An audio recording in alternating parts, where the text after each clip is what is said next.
For many years in Nigeria, our politics has been characterized by name-calling, mudslinging. Yet, we say we have political ideologies. But what political ideologies are the new parties as well as the existing parties really offering Nigerians? My name is Isabella Akinseye and Politico Politica starts now.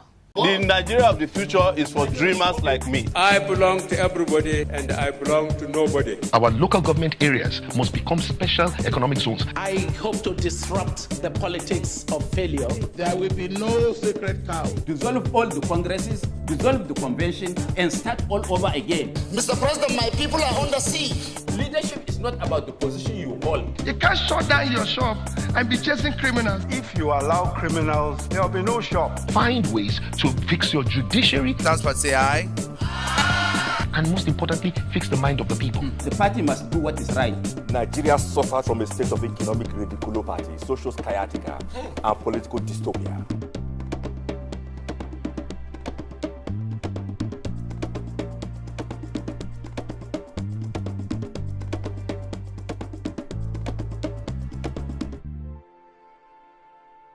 Welcome back to Politico Politica with me, your host, Isabella Akinseye. Let's meet our guest. He is a graduate of the prestigious Federal Polytechnic Auchi, Edo State from the Department of Mass Communication. He developed a passion for entrepreneurship, and this led him to establish his first company, Scene Play Multimedia, while serving as a volunteer at Hillside FM 94.1. Auchi Polytechnic as programs coordinator.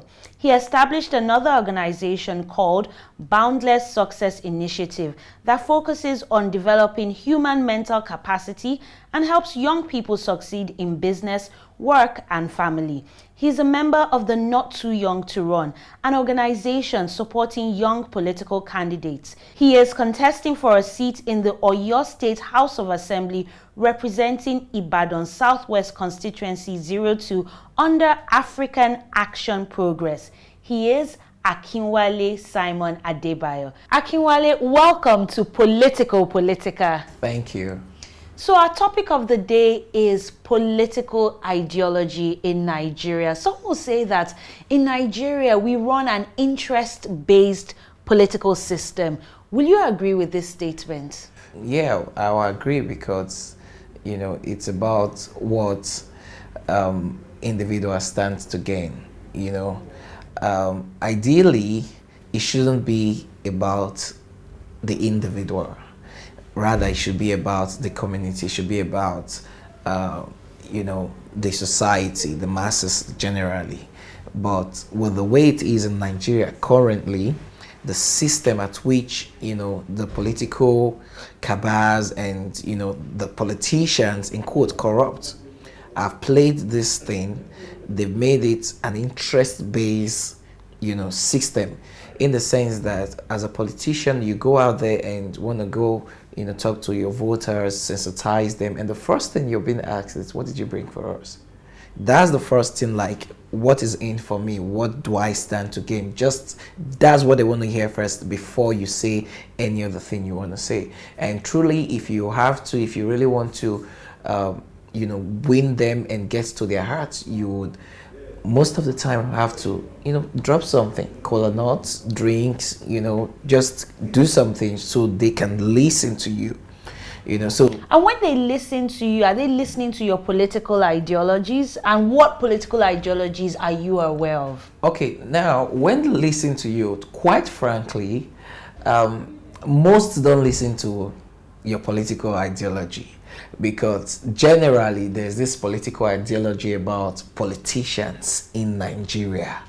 If we're talking about other countries, in the Western world, yes, fine, they listen to your political ideology because their election over there, is driven by each party or candidate's political ideology.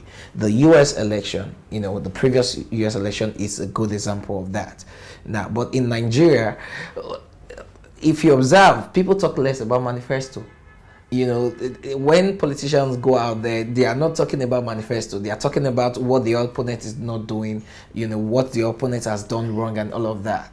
In 2015, we saw a scenario where, politicians just keep attacking themselves and not talking about the manifesto, what they need to do for the masses. So so are you saying you're not aware of any political ideologies in Nigeria? I am.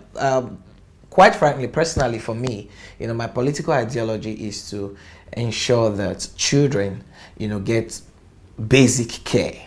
And one of my manifesto, one of my agenda when I get into office, if elected, is to provide, sanitary allowances for mothers, to take care of their newborn baby between the age of 0 to 1.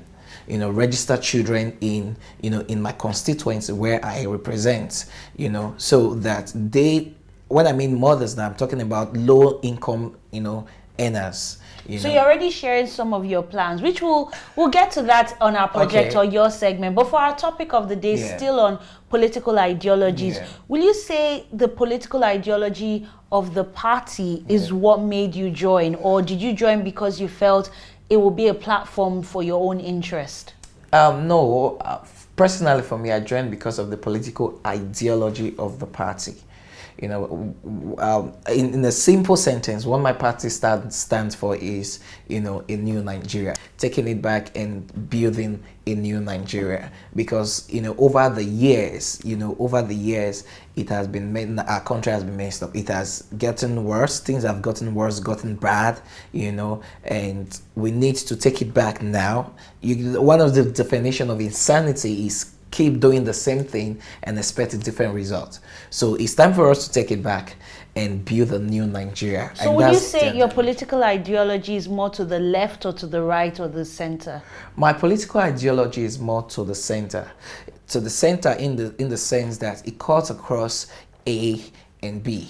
It cuts across the masses, the poor and the rich. It cuts across the boy and the girl, the male and the female. So it's not one-sided, because when it becomes one-sided, you're obviously going to give attention more to this person than to this person. That's why my party, national manifesto, Spicer Hitter, cuts across all aspects of like electricity, talk about human empowerment and all of those stuff. So it cuts across every area, not just on one side. Thank you very much, Akinwale, for your contributions on our topic of the day, political ideologies in Nigeria. Thank you very much. We'll be taking a quick break on Politico Politica, but don't go anywhere, because our Politics and More segment comes up after this break. Politico Politica. Politics for everyone.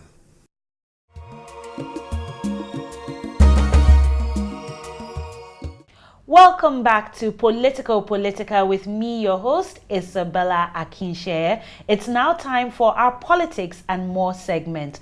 So, Akinwale, when did you decide to join the political race? I have been in the political system for quite some time. 2015, we all chanted and advocated for Buhari because we saw him like, okay, it's the person that will bring in the change. Social media and every other means we used it. But in terms of being a candidate, to be very candid with you, I finally took that decision on the 3rd of September 2018.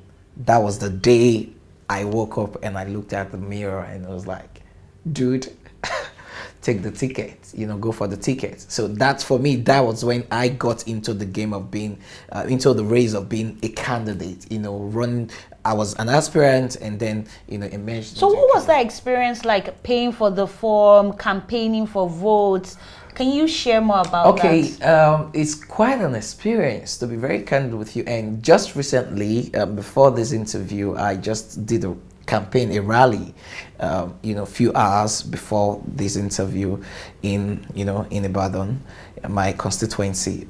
So it's quite an experience for me. It's a new experience because you get to meet different kind of people. But how did you move from being an aspirant to being the candidate? Well, obviously, party primaries.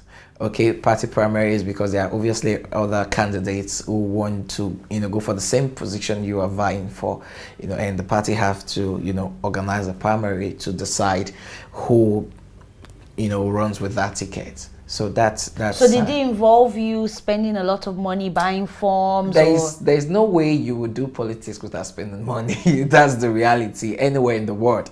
There's no even student unionism. You have to spend money. You have to print whatever your posters or whatever, and back then in school you have to photocopy, and so either way you're still spending money. So obviously, yes, you have to buy a form from the party and make some posters too, even while you're an aspirant. For me, so you're spending money as an aspirant, and now as a candidate you're spending more. So you're spending more. How are you funding it? Okay, personally for me, my friends, my personal funds first. That's number one. I brought in my own personal funds into this, and then I have my friends. I have the populists, the crowdfunding, because my ideology, back to what you asked earlier, is that I don't need a godfather to sponsor me. My godfathers are Nigerians, home and abroad, because at the end of the day, these are the people I am, I'm getting into office to serve, So if I focus my energy on one person as my godfather to sponsor me, so it simply means that when I get into office, I will have to start paying this guy back. And doing so would obviously mean neglecting your primary duty of, taking care of your people, representing them. So I don't go with that ideology, though there is a disadvantage to that, and I would be very candid about it. The disadvantage is you might not get the kind of fund you need for your campaign, which eventually becomes a challenge. And to be very candid, I'm experiencing that, but it's not holding me back, because in 2015, the Jonathan campaign had the money. The PDP were in power and they had the money to do whatever they want to do to win. But they didn't win. So it's not only about the money. It's not only about the money. It's not only about the money. So my final question will be your age. Have you ever felt that your age has been an issue? Like, how are you able to convince the older people to believe in your candidacy? The time that we're in now in Nigeria, the age is working to my advantage, to be very candid. Because when we go out there for mobilization, we go out there for canvassing of voters, and they're like, wow, you're so young, like you're youth. In Yoruba they say odo, and like, yeah, it's good. We're happy to see that, young guys like you are coming out running and all of that. My party happened, I'm sure in the whole of Nigeria, maybe my party have the youngest female state honorable, as in, running for House of Assembly, and it's quite encouraging, because it's a motivation to other youths. It's a motivation to the celebrities who thinks they don't need to get involved in politics. It's a motivation to pastors, even the children of pastors. The pastors, so the age is working for you. The age is in Nigeria right now. The age is an advantage. So if you're a youth out there, come out, get involved in this thing called politics. Yes, they've threatened us. They've said so many things about politics being bad again. So the reality is this: for you to make a headway, for you to, go from one step to another, especially when you want to go higher, you need to take a higher risk. That's the reality. Okay. Thank you, Akinwale. You're welcome. And that's where we're wrapping up our politics and more segment. But when we return on Politico Politica, it's straight to our project or your segment. Stay with us. Politico Politica. Politics for everyone.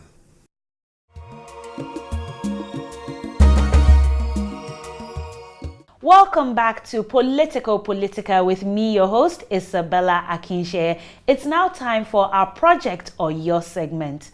So on this segment, we like our guests to speak about their plans when they get into office, should they be voted in. And in your cases, Oyo State. So how will you rate the state of affairs in Oyo and in your constituency? I was reading a book very recently, and the author said something that one of the ways to rate the success of a community or a state is to look into the life of the people living in that constituency or the state. Now, if their life is not reflecting, if their life is not okay, if they're not living, if they're not having a good standard of living, it's obviously mean that that's community or constituency or state is not, is not being well governed. Now, the reality is this: in Oyo State, we are experiencing low standard of living, just like almost every other part of Nigeria, or Nigeria as a whole, because the basic amenities are not there. You see, this is so discouraging that at this point in time, we're still shouting about basic amenities. The other part of the world have gone way beyond that. Now, in Oyo State, and breaking it down to Ibadan Southwest, where I am representing by God's grace, you see, I'm particular about... What would you say are the major challenges your constituents are facing? Majorly, like every other place, roads, water, the politicians go out there and make borehole like one regular thing, but they just do it for commissioning, and the next thing is not working after 2 months. And by the time it's election time again, they come, change the tap's head, and so roads and water. What are you bringing to the table? Not just roads and water. Healthcare is there. Healthcare is very key for me personally. Healthcare, and also there are some other little things. But then let's talk about what I'm bringing into the table. For me, like I said earlier on, I'm looking at the children.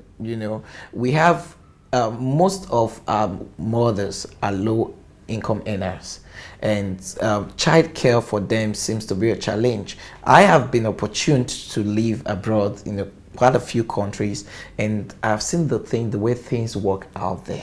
It's very possible for us to replicate such in Nigeria. I believe that our children, our newborn between the age of 0 to 1 can have allowances. Our mothers can have sanitary, product allowances, to provide their part for their children, and other sanitary stuff. So beyond that, what other areas are you looking at? Also, I'm looking at youth, youth empowerment. Now, but everybody's talking about youth empowerment. We need to be really specific and break it down, what we mean by youth empowerment. Now, for me, youth are, you can break down youth into several, aspects.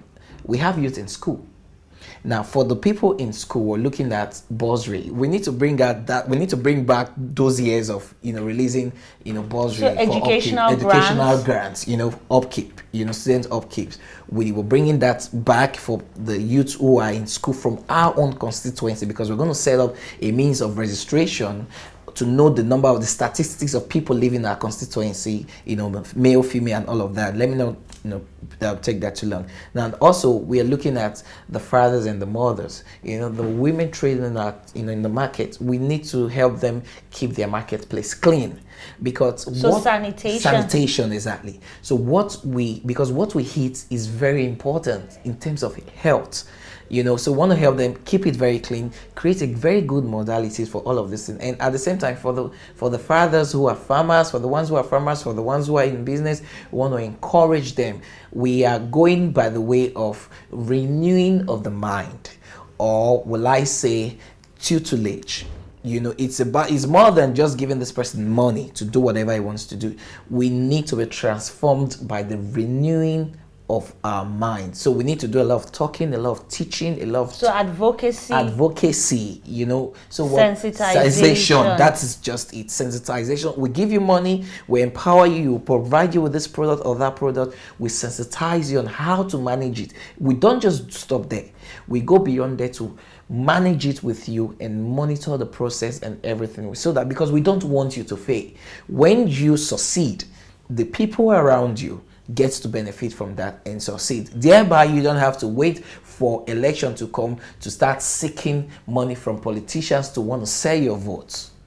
So that's the plan we have on ground. And most importantly, I'm gonna be very close. I am currently very close with my constituency.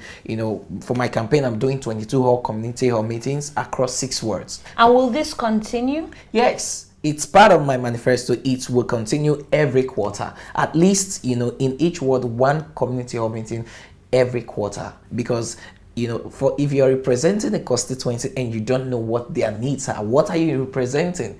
You need to be able to hear them, let them speak to you, see you directly, not through one PA or anything. Let them see you one-on-one, speak to you, address you, shout, let them cry, let them laugh, just feel free, because we're all humans, we're all the same. There's no, I'm in office doesn't mean I'm over you, I'm above you. We're the same. So servant leadership, that's what it means. Thank you, Akinwale. You're welcome. We'll now be switching things up on a lighter note. Our quick fire segment on Politico Politica comes up shortly. Politico Politica. Politics for everyone.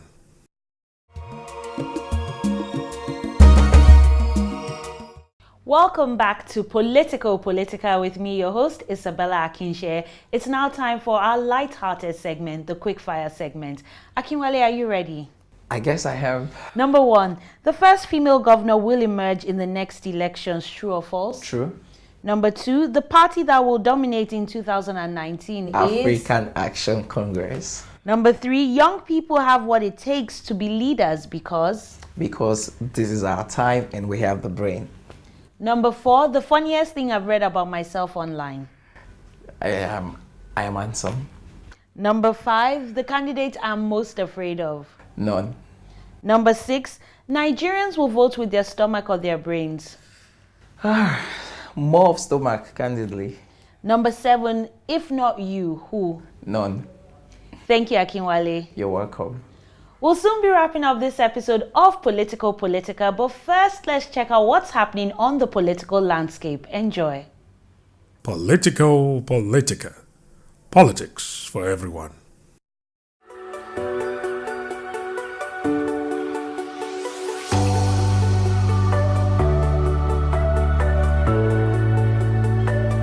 My brother and sister, make una hear my story. The election when they come, no be cash and carry. No sell your votes, no sell your PVC, no sell your conscience, no sell your future. Polling units no be market o, but bad politicians don't turn am to bureau dey change. Your vote for your money, but that one bad o, because if you sell your vote, you sell your future. Your PVC na ticket to job, ticket to better health, ticket to power, ticket to better road, ticket to better life for you and your pikin dem. Dem dey try to bribe INEC officials too. Dem dey try snatch ballot paper and boxes, and when dem enter power, dem go recover their money and forget about you. When you accept their bribe, you lose the right to talk anymore. I beg, make we no sell our vote, make we no sell our PVC. Vote your conscience on election day. This message now from INEC. INEC, they make your vote to count, and our democracy stand gidigba. No sell your future. Bam. Politico Politica. Politics for everyone.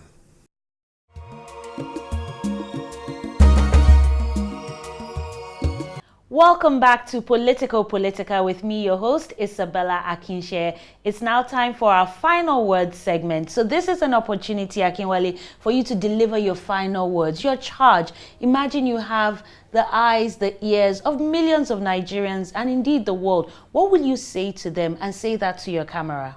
The reality is we can't keep, having taking the same step and expect a different result.